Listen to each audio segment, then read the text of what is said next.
Hey guys, Sunday, March 2nd, 2025. Let's see what the Black Widow wants to do this week. So far, this is going to be an impactful, full video of good analysis. Make you think, make you ponder, make you question what do you even know. Because I always do that every day. So without any further delay, let's get into it. So far, our spring weather forecast for 2025, as you can see the map, I'm somewhere around right here.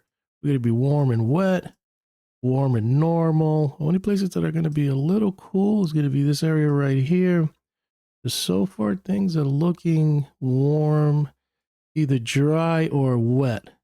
Well, like I said, the only cool thing here will be this area. If we go down and look at our spring 2025 temperature of the U.S., spring outlooks predict warmer than normal temperatures for most of the country, with a few exceptions, Southern and Central California, Desert Southwest, and Southern Florida, and Western Ohio Valley, where it will be near to below normal. While April will likely end up warmer than average across the Intermountain West, chilly spells could lead to a late frost in some areas in May. Looking at our natural gas weather forecast, demand is going to be very low this week. From March 27th to the 5th, warmer than normal temperatures will continue over the entire U.S. through Friday for light demand, aided by perfect highs of 60s to 80s over the southern U.S. Temperatures over the northern U.S. will be mild with highs of 30s to 50s through Friday. Then cooling into the 20s and 30s across the upper Midwest, New England, Saturday and Monday. Overall, very light demand through Friday. Then increasing to moderate Sunday, Monday, before again becoming light. So far, not that much demand for this week. Let's go into the chart. So I got a lot to show you here. First off, this is the 100 simple moving average. So it's just indicating that from here, the trend is up. Let's look at our Gann. So far, you can see that we have failed the 1 by 1, the 45 degree. So we're in a little bit of weakness. In regards to the saw, which I call a kind of harmonics, you can see that around the 27th, we had a harmonic that kicked in there, and then prices dropped. So I don't know if this is going to be a reversal here. In our other wave, you see that there's one approaching on the 4th, which is Tuesday. So Tuesday is going to be a very interesting day. Write it on your calendar. In regards to the Gann square, you can see that we have support right here, and that's somewhere around 381, which is the 45 degree of the square of 9. So we're holding here. If we were to drop, for whatever reason, your next support will be 360. So remember that. This is more of a fractal level. I'm focusing in just in this area right here, because this is the battle zone as of right now. Next one will be, you can see that we hit a vector, and this is the 1-6 right here. We zoom in. Can I zoom in? Let's see. Right there. That was our high. The 20th kind of chopped around, hit this level, pulled back. We're at 383, so 381 is somewhere around here. So there's a vector. And if this is going to find support, if it's going to go lower, 371 all the way to 364 key levels to watch once we open in the U.S. session or in the overnight. There's another harmonic here that's lining up on the 27th. So I wonder if things are going to carry over into Monday. Pitchfork, you can see that we have failed your midpoint. So there's open space here in regards to the APF. And I should have probably started with this. Quarterly, this is the level you want to watch right here. At 365, 362. On the ellipse technique, on the Elliott wave theory, there's a 365 target right here, and that kind of lines up with these open and quarterly closes. So you want to keep an eye on that if we get to pull back down there. Monthly, you probably want to watch the same thing here, 365, and obviously this low or this pivot high of a 346. That's just in case if we like drop drastically. And so far, the last 2 weeks have been, you could say, negative. There's a support that I'm watching here, which is 357. So if we were to go down, I could probably see bulls, or at least, you know, a dead cat bounce or some kind of bounce coming in here. And I have a date for you to watch right now is the 2nd, which is today. I have these things that I made, and I'm going to zoom in, and we're going to go over this in the next clip, and then we'll end this video. So I am trying out this model, and let's zoom in. Let's really zoom in. First, before I even do that, let's take these trend lines out. I'll leave that there. Because I can't remember if I went over this. So this is, we're focusing on just this week. This is where we left off around 383. So I want to focus just on this week, Monday through Friday. First off, let's start off with the Bradley model. That's maybe.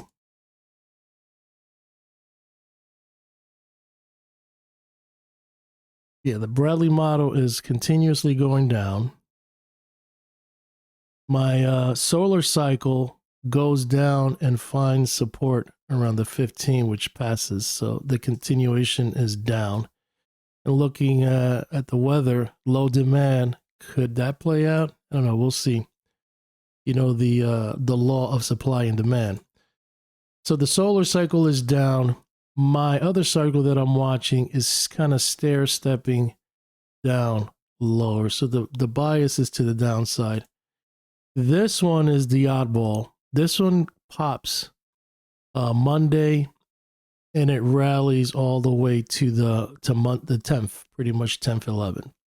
So this one I'm going to be watching like a hawk, just in case I see that we pop in the overnight, and then don't even look back and rally and continue rallying, even despite the low demand and the weather and all that. This is the oddball, and that's going to see if we're going to see if that's going to play out.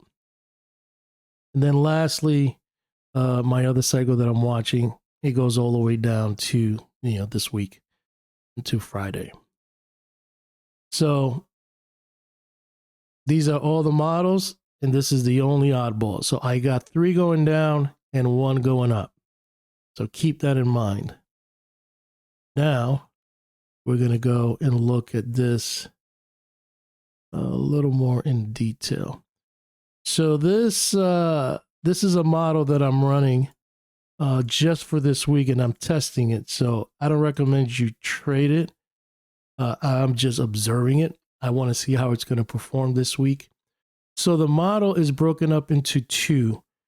This line here indicating that we go up in the overnight, in the Sunday night session, we rally, and then we go down into Tuesday. We rally into Wednesday. We sell off into Thursday. And then from Thursday to Friday, we rally. And then Friday, we sell off. You got that? Sunday night open, rally. We hit Monday. U.S. session, we go down into Tuesday. And then Tuesday session, we go up. And then Wednesday, we go down. And then Thursday, we go up. And then Friday, we go down. Now, where this model, this is the second model, this model splits from here is that from Monday, Tuesday, we continue going down Wednesday. So it's an inverse to these 2. And then Wednesday into Thursday, we go sideways into Friday and then down. And I put this on my trading chart because I'm gonna analyze this to see how it's gonna pan out. So pretty much that's the model I'm testing. I'm not gonna trade it like this. I just want to see how price action is gonna behave for this week and see if there's any good use for this model or not. I think that's it. I went over the geometry and everything and the important charts. So let's go into the last clip, which is the my price chart, and then we end this video. Okay, so this is the last clip. Let's see what we're going to focus on. So this is a market profile. As you can see, this area right here did not hold between 383 and 370. You can say 381 is the 45. On the square 9 is kind of holding, but just in case this area doesn't hold right here, then your next support with the market profile will be anywhere between 353 and 349. This area right here. Right here. And then you got your value area low or either high or low, which is a 378. So this is the area I want to focus if we ever get down there. Let's put our 3 months just to kind of see if we got anything interesting there in regards to levels. And if we do that, you can see that we fail point of control. We fail the value area high. And yeah, this is where this level or gets interesting. 353 to 349, 350. This whole area right here. And this could be a possible target to the downside.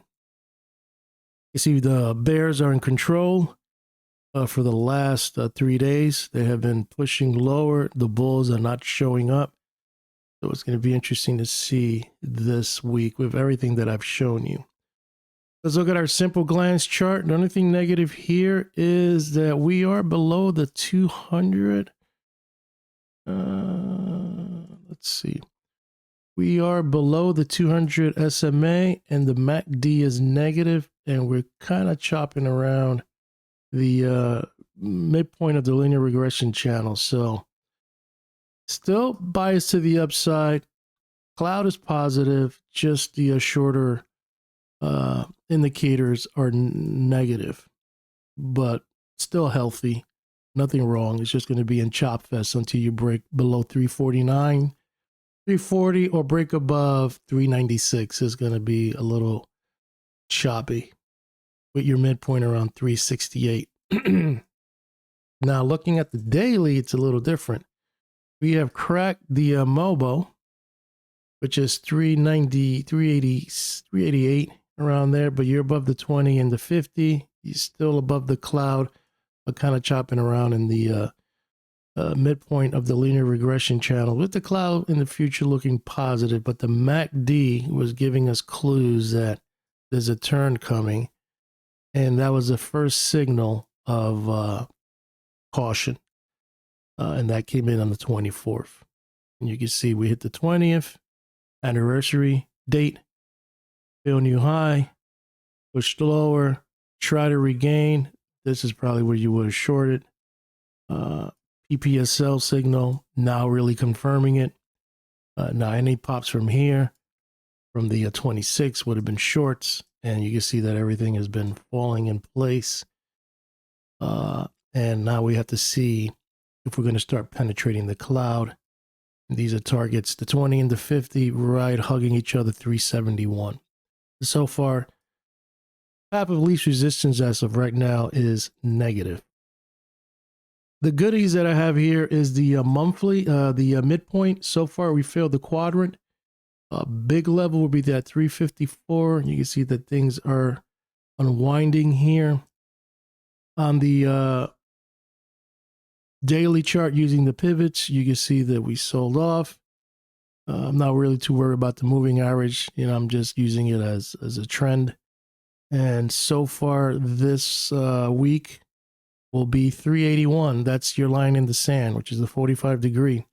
So if we could hold that and bounce off of it, then maybe we'll kind of, rally or do a little dead cat bounce. But remember, the models, all the models I'm showing you were pushing lower. The only odd one was going all the way to the 10th. So it was going something like that and maybe turn. So there's the oddball one. It's always good to have the oddball. So just in case everybody's all leaning bearish, you got that curveball where it starts going up and like, why is it? The weather's not, there's no demand, but it's just rallying. It's probably going to follow that cycle.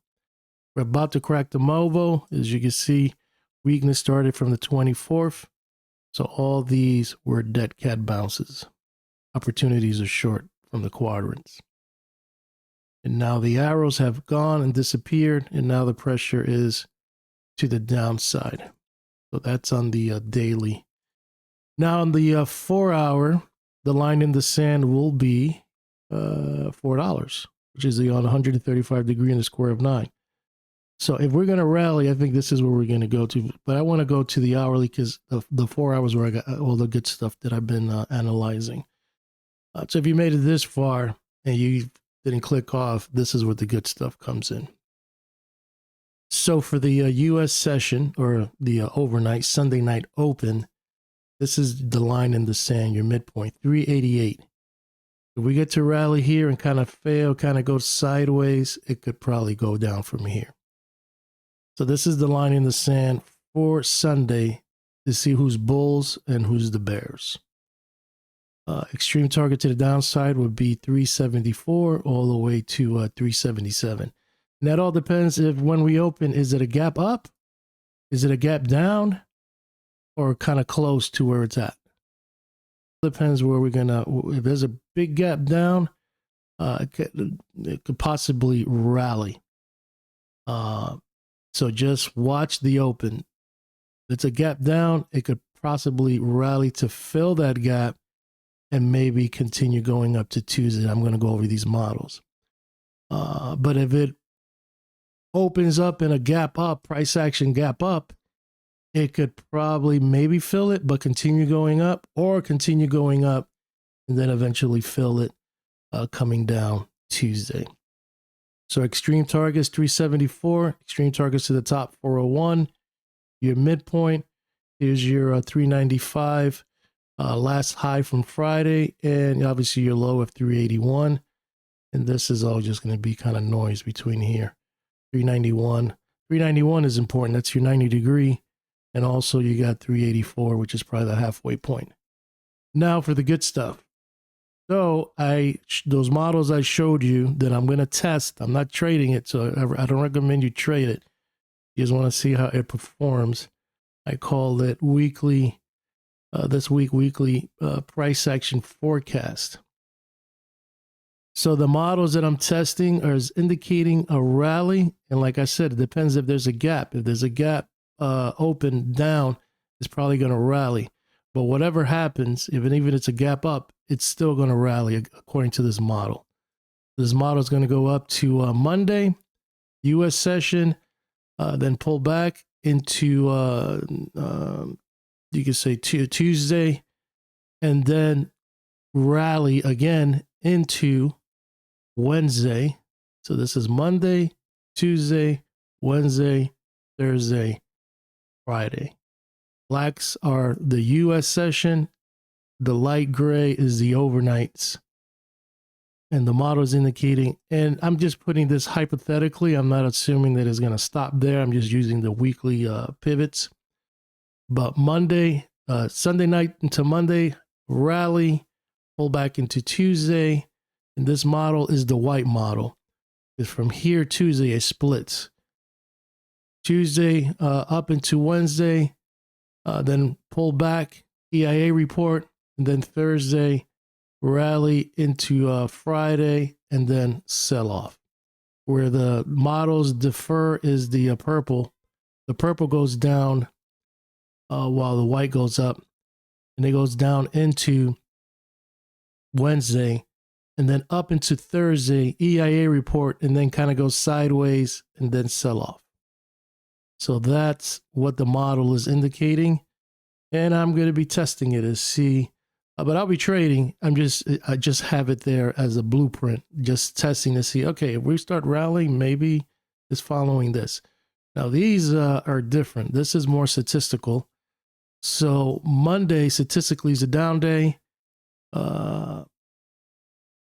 Tuesday is a rally and it's a big day up. So it kind of lines up with the white model. It kind of lines up with the oddball cycle model that I have that rallies up to the 10th and then turns. All the other models I showed you are negative. So this one is opposite of everything else. So statistically, Monday is a big up day, lines up with this model. Wednesday still an up day, lines up with this model here, going up in the U.S. But then Thursday is super ugly, statistically. And then Friday is down, but not as bad as Thursday. And maybe it's because Thursday, the EIA report is probably not the best. And looking at the weather forecast, maybe that's, storage is going to probably pile up. So that's it. Down, up, not that much. Big down, big time, and then down. And then these are the models. And let's see how it plays out. I'll be looking at this, I probably won't be covering this, but you can take a snapshot and look at it. And then towards Friday, if I have time, or maybe next week, we'll see how it performs. Well, I'm going to sign out. Hopefully you like this video, and I'll keep you posted on my thoughts on nat gas.